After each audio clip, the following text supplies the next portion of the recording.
This episode brought to you by Progressive Insurance. Do you ever find yourself playing the budgeting game? Shifting a little money here, a little there, and hoping it all works out?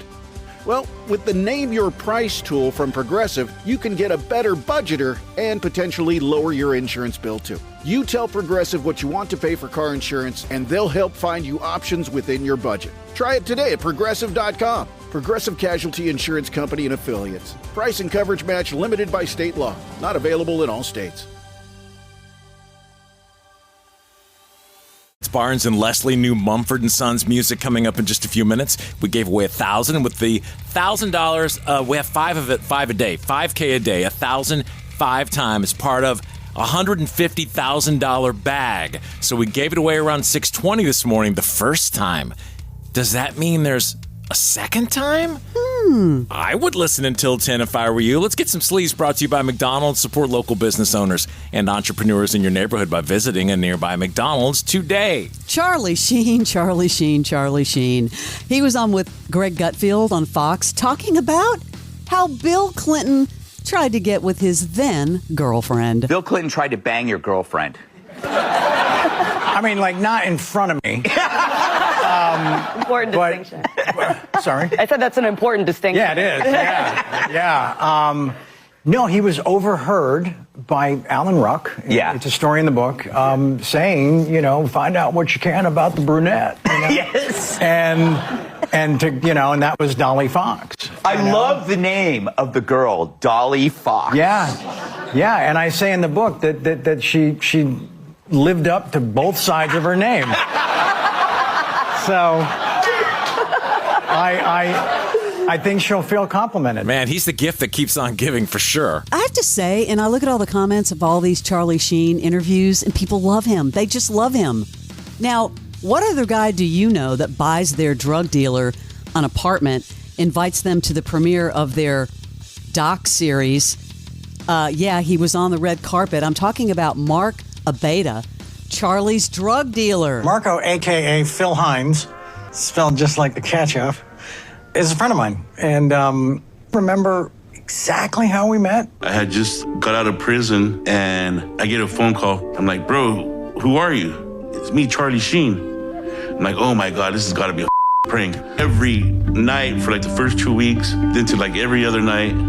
Each time I would go to him, it was $15,000 every single time. Sometimes 20, sometimes 30. It was just like amazing. Yeah, he invited him on the red carpet, but here's the story about that dude. He actually helped get him off drugs.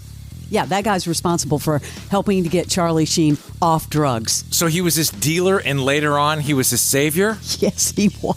All in one swoop. I mean, can you imagine having that kind of sitcom money, though, where you're like putting your freaking drug dealer up in a nice apartment just so he can keep funneling drugs to you, and it doesn't even hit your spreadsheet. It doesn't even matter. I have a headline for you.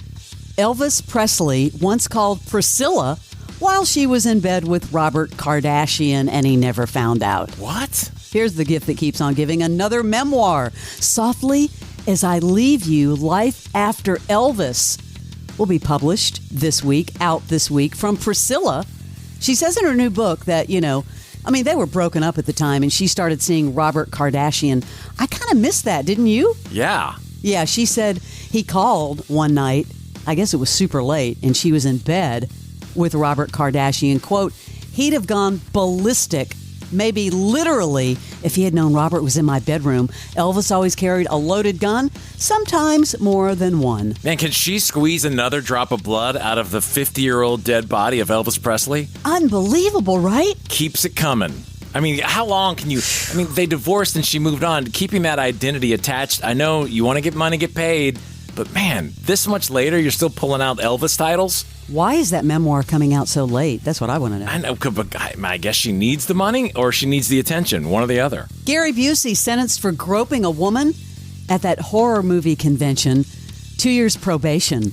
Yeah, the judge, I guess they had another virtual hearing, but he was told to shut up this time. Remember the last time? Yeah, it was pretty funny. I'm following my attorney's advice. Anyway, ultimately giving him 2 years probation. He tried to apparently undo one woman's bra during a photo op at the Monster Mania convention at the Doubletree Hotel in Cherry Hill. Wow.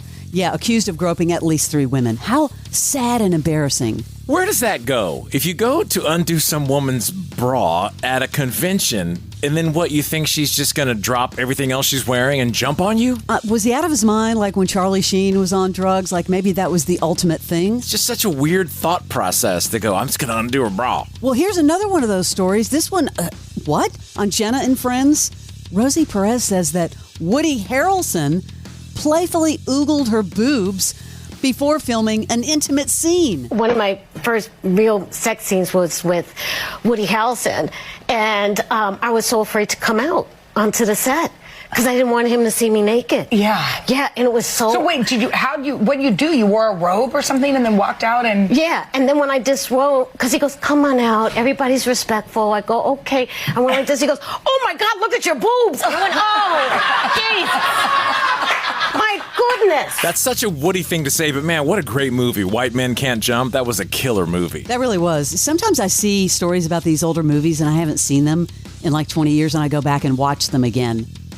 I don't know if you saw this, but how cool that Serena and Venus Williams are going to launch their own podcast. I mean, I'm surprised they haven't done that years ago. We can own our own story. It's called Stockton Street. It's already out there. This is the part that I thought was really cool because they're getting to know each other.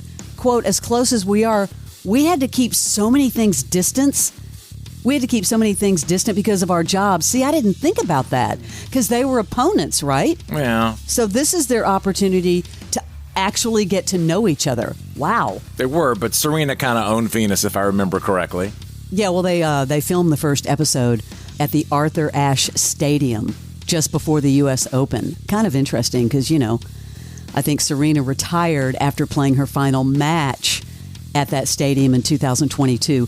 That is your Celebrity Sleaze. Actor Michael Rosenbaum. He knows some of the most talented people in the business. And we try to bring you candid, open interviews, not just actor stuff. Julie Bowen is fantastic. You know when you leave a job and you know you haven't done your very best job? I hate that feeling. And if you're here for the wonderful Sarah Silverman, you came to the right place. Comedy dies in the second guessing of your audience. You just have to keep writing what you think is funny right now. The Inside of You podcast. If you really love the podcast, follow and listen on your favorite platform. Follow us. It's free.